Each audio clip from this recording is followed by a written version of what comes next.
Assalamualaikum warahmatullahi wabarakatuh. Perkenalkan, nama saya Santia Marta Saputri, NIM 19002085.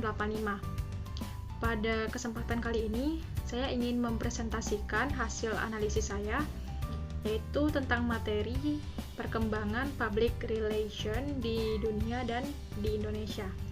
Sebelum masuk ke materi, alangkah baiknya kita mengulang kembali apa itu pengertian dari public relation.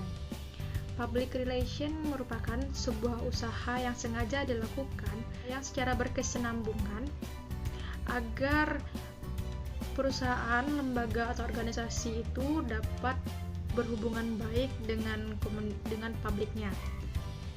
Dan juga public relation ini mencakup banyak sekali sektor bidang, baik itu bidang komunikasi, bidang sosial, politik, dan budaya, dan masih banyak lagi sektor-sektor bidang yang mencakup dari public relation ini. Dan juga kita harus perlu tahu bahwa public relation di Indonesia itu relatif baru, sedangkan di dunia atau di luar sana itu public relation sudah lama sekali disahkan sebagai suatu hal yang penting di dalam perusahaan. Kita lihat pada abad ke-20, pada abad inilah public relation dicetuskan atau munculnya public relation di Amerika yang bertepatan pada revolusi industri. Hal inilah pemicu lahirnya public relation. Jauh sebelum itu, pada zaman Nabi Sulaiman, yaitu pada saat Ratu Balkis yaitu menjamu Nabi Sulaiman dengan makanan dan jamuan yang sudah dihidangkan sebelumnya agar Nabi Sulaiman ini merasa nyaman, dan ini merupakan suatu contoh dari adanya public relation. Dan juga pada zaman dulu itu ada penyambutan Mark Antony yang disambut oleh Ratu Cleopatra. Tepatnya itu di Sungai Nil. Tujuan dari penyambutan ini adalah sama seperti tadi, itu membuat Mark Antony ini merasa nyaman dengan suasana yang sudah didesain sedemikian rupa. Dan juga public relation ini berfungsi untuk menumbuhkan relasi dan motivasi yang proaktif. Harus mengetahui bapak dari public relation itu siapa. Bapak dari public relation atau the father of public relation adalah Ivy Ledbetter-Lee. Dia merupakan seorang wartawan yang mencari fakta sesuai kebenaran. Ini berawal dari kelumpuhan industri di Amerika.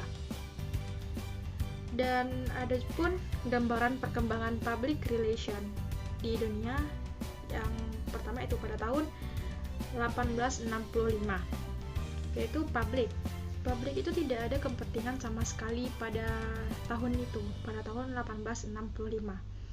Dan juga maupun eksternal dan internal itu publiknya dianggap bodoh atau diremehkan gitu, karena publik pada zaman dulu itu tidak ada pengaruhnya bagi kebijakan dan tidak mempengaruhi apapun pada saat mengambil kebijakan.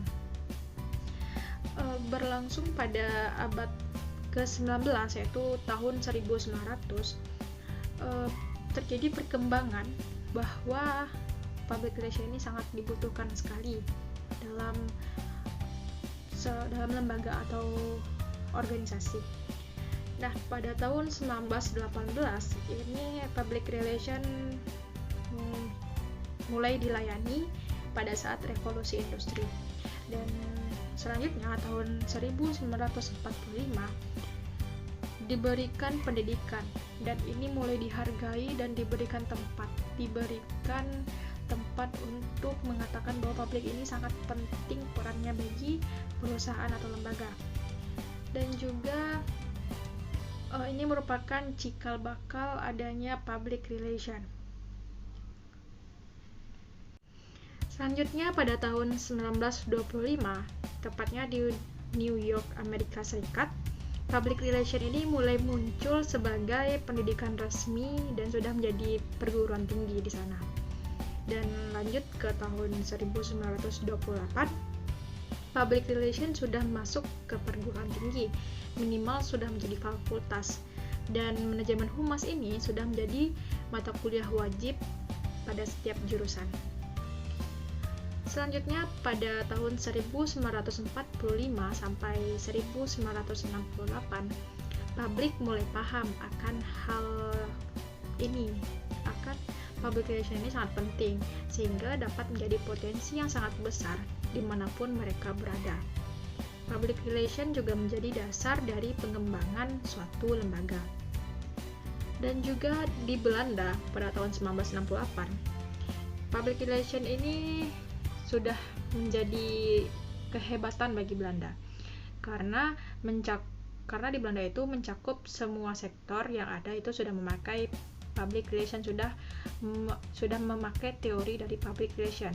Sedangkan di Amerika itu public relation ini hanya digunakan pada orang yang berbisnis saja, bagi pebisnis saja, belum sampai ke semua sektor, beda dengan Belanda tadi.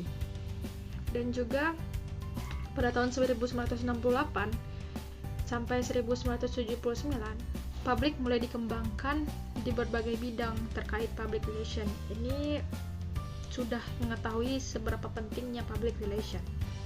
Dan pada saat 1990, yaitu internasional memasuki globalisasi dan banyak sekali perubahan mental di dalamnya.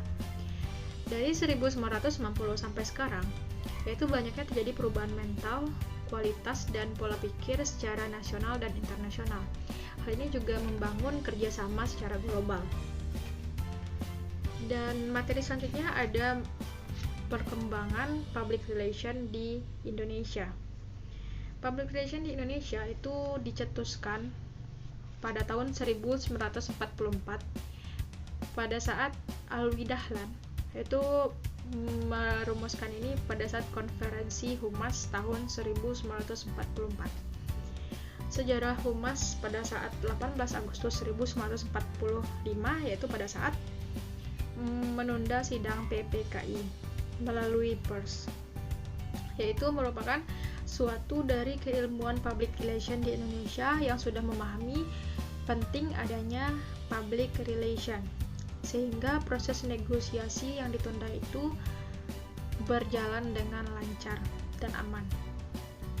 Menurut M. Linggar, itu Humas terjadi di Mataram pada saat Senopati berkata bahwa ia dan keturunannya ada yang melindungi, yaitu oleh Ratu Selatan. Hal ini banyak disebarkan oleh orang-orang menyebarkan informasi tersebut, dan penyebaran informasi inilah yang disebut dengan public relation, adanya public relation pada zaman itu. Dan selanjutnya, keontentikan public relation ini muncul dan berkembang sejak proklamasi tahun 1945. Pada saat 17 Agustus 1945 ini adanya proyek mercusuar, yaitu adanya radio RRI dan TVRI sebagai media untuk menyalurkan bahwa Indonesia itu sudah merdeka atau sudah mengumumkan proklamasinya dan menyiarkan proklamasi kemerdekaan Indonesia. Proklamasi ini membuat munculnya badan lembaga terkait dengan publik, misalnya saja Deppen, Setnek, Jubir, dan Depkominfo. Pasca proklamasi tahun 1962, cikal bakal pembentukan humas di Indonesia itu melalui Presidium Kabinet Perdana Menteri Juanda.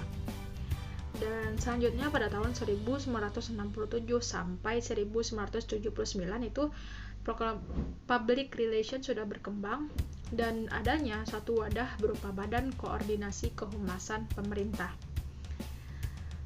Dan juga didirikannya koordinasi antara humas departemen atau lembaga tinggi dan lembaga yang disingkat dengan Bangkor. Selanjutnya pada tahun 1972 sampai 1993 munculnya public relation di kalangan profesional pada lembaga-lembaga swasta. Ini ditandai dengan didirikannya suatu wadah profesi hubungan masyarakat yaitu tepatnya pada tanggal 15 Desember tahun 1972. Pendirinya yaitu Wardiman Joyodiningrat, Marah Yunus, dan Nana Sutrisna. Di sini diketuai dengan Marah Yunus. Selanjutnya pada tanggal 10 April tahun 1987, tepatnya di Jakarta, ada sebuah asosiasi yang bernama APRI. Kepanjangannya yaitu Asosiasi Perusahaan Public Relation Independen, merupakan wadah profesi terbentuknya organisasi dari perusahaan-perusahaan independen yang bertujuan untuk pertama, yaitu mewujudkan public relation yang jujur, bertanggung jawab, memiliki kode etik yang jelas. Yang kedua, memberikan informasi kepada klien bahwa APRI memberikan nasihat dalam public relation. Yang ketiga, terakhir, yaitu mengembangkan kepercayaan umum atas public relation kepada masyarakat. Pada tanggal 27 November tahun 1995, adanya Himpunan Humas Hotel Berbintang, dan ini merupakan cikal bakal dan perkembangan dari public relation di Indonesia. Sekian materi yang saya sampaikan, lebih dan kurang saya minta maaf. Wabillahi taufiq wal hidayah. Wassalamualaikum warahmatullahi wabarakatuh.